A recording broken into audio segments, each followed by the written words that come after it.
जातिवादी हिंसा और भेदभाव रोकने के लिए यूजीसी एक्विटी गाइडलाइंस 2024 को लाया जाता है। ऐसी गाइडलाइंस लाकर जहां पर समाज के अलग अलग हिस्सों से आने वाले युवाओं को आपस में लड़ाकर ध्रुवीकरण पैदा करके असल मुद्दों से ध्यान भटकाकर हमारी सरकार और यूजीसी आखिर अपनी कौन सी दाल गलाना चाहती है, इस बात को हमें आज समझना पड़ेगा। दलित और वंचित तबकों से आने वाले छात्र 8वीं के बाद सरकारी स्कूल से छट जाते हैं, 12वीं के बाद छट जाते हैं और जब बहुत छोटा हिस्सा यूनिवर्सिटी तक पहुंचता है, आज हमें सवाल उठाना पड़ेगा कि क्या उन्हें यूनिवर्सिटी के अंदर भी एक बेहतर समावेशी माहौल, बराबरी का अधिकार, न्याय का अधिकार दिला पाने में सक्षम है कि नहीं, उसकी नियत भी रखते हैं कि नहीं। साथियों, हमारे देश में, हमारे समाज में जातिवाद, जातिवादी भेदभाव और जातिवादी हिंसा ये कोई परसेप्शन नहीं है, ये एक डॉक्यूमेंटेड रियलिटी है, ये एक फैक्ट है। हम उस देश में रहते हैं जहां पर जनसंख्या के देश की जो आबादी है उसमें हाशिया समुदाय से आने वाले लोग, अधिकांश लोग, उनके पास अपनी जमीनें नहीं है, अपने खेत नहीं है, बड़ी बड़ी कंपनियां नहीं है, कोई जनरेशनल वेल्थ नहीं है। उनके पास है तो सिर्फ एक सपना जो इस सरकार, इस देश की सरकार, इस देश का बाजार, मार्केट, मीडिया उसको बेचता है, हर पल बताता है कि केवल और केवल कम से कम शिक्षा के माध्यम से हम अपनी जिंदगी बेहतर कर सकते हैं, हम अपनी गरीबी के जाल से, हम अपने जातिवादी भेदभाव शोषण के जाल से बाहर निकल सकते हैं। ये उम्मीद इसी देश की सरकार और समाज, इस देश के बहुसंख्यक हाशिया समुदाय से आने वाले परिवारों और उनके युवाओं और बच्चों और छात्रों को बेचता है। और उसके बाद किस तरीके से उन्हें धोखा दिया जाता है, उस पर बात करने के लिए आज यहाँ पर मौजूद है। साथियों, एक लंबे संघर्ष के बाद जातिवादी हिंसा और भेदभाव रोकने के लिए यूजीसी एक्विटी गाइडलाइंस 2024 को लाया जाता है, लेकिन आनंद फानंद में लाई हुई इन गाइडलाइंस को अलग अलग हवाले देकर सुप्रीम कोर्ट द्वारा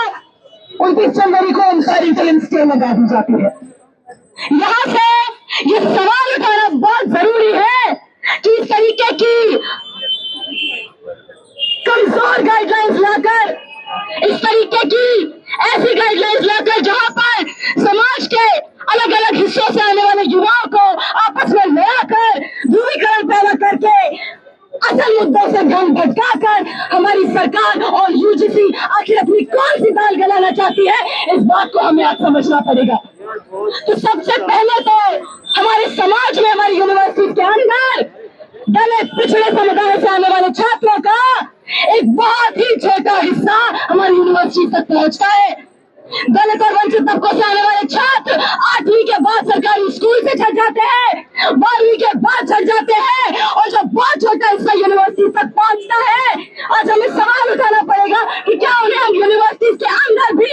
एक बेहतर समावेशी माहौल, बराबरी का अधिकार, न्याय का अधिकार दिला पाने में सक्षम है कि नहीं, उसकी नियत भी रखते हैं कि नहीं, या हमारी सरकार और यूजीसी ये नियत रखते हुए है कि नहीं, ये सवाल आज हमें उठाना पड़ेगा।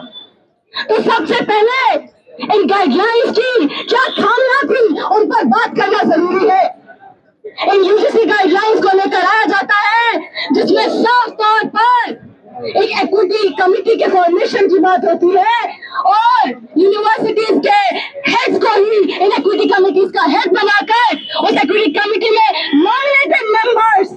ना कि इलेक्टेड मेंबर्स, नॉमिनेटेड मेंबर्स को डाले जाने का प्रावधान बताया जाता है, जो साफ तौर पर इसके डेमोक्रेटिक नेचर पर एक सवालिया निशान खड़ा करता है। अरे इन यूनिवर्सिटीज में जहां पर पिछड़े तबके से आने वाले छात्र या जिनके साथ जातिगत भेदभाव शोषण होता है, वो क्लासरूम में सवाल उठाने तक डरते हैं अपने इंस्टीट्यूशन के हेड से, उन्हीं को उस एक्विटी कमेटी का हेड बनाए जाने पर इस कमेटी के पूरी तरीके की नियत पर सवाल उठता है, इसकी काबिलियत पर सवाल उठता है कि जस्टिस दे पाने के लिए ये किसी भी तरह से सक्षम थी कि नहीं। तो यहाँ से हमारी ये डिमांड भी है कि नई जस्ट रोबस्ट और इंडिपेंडेंट एक्विटी कमेटी के प्रोविजंस के साथ इन गाइडलाइंस को वापस लेकर आया जाए। दूसरा पॉइंट, इन कमिटीज में, इन गाइडलाइंस में साफ तौर पर अनसब्सटैंशिएटेड कंप्लेंट्स और फॉल्स कंप्लेंट्स के बीच का जो डिमार्केशन तय किया जाना चाहिए था, वो हमारी सरकार और यूजीसी जानबूझकर नहीं तय करती है, ताकि छात्रों को अलग अलग हिस्सों से आने वाले, अलग अलग कैटेगरी से आने वाले छात्रों को एक दूसरे का दुश्मन बनाकर आपस में लड़ा जा सके और ये सरकार और यूजीसी बैठकर चुपचाप तमाशबीन बनकर देखते रहे और असली मुद्दे छात्रों के संवादों से, डिस्कोर्स से गायब होते रहे। अगर ये सरकार पिछड़े जाति के छात्रों की,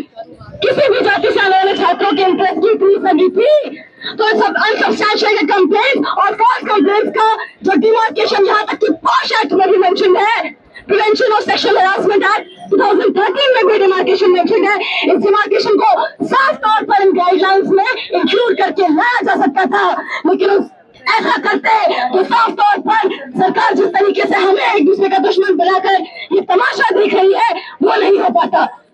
इसके अलावा इसी की एक्विटी कमेटी को पूरी तरीके से जिम्मेदारी दे दी गई है कि वो खुद डिसाइड करे कि कास्ट बेस्ड डिस्क्रिमिनेशन हुआ भी है कि नहीं। 2012 की गाइडलाइंस में जहां पर ये साफ मेंशन था कि कम से कम कुछ क्लियर ग्राउंड मेंशन किए गए थे कि इनको डिस्क्रिमिनेशन माना जाएगा, इस गाइडलाइन में एक्विटी कमेटी के कंधों पर यह रिस्पॉन्सिबिलिटी छोड़ दी जाती है कि वो खुद डिसाइड करे कि डिस्क्रिमिनेशन हुआ भी है कि नहीं। और तो साथियों,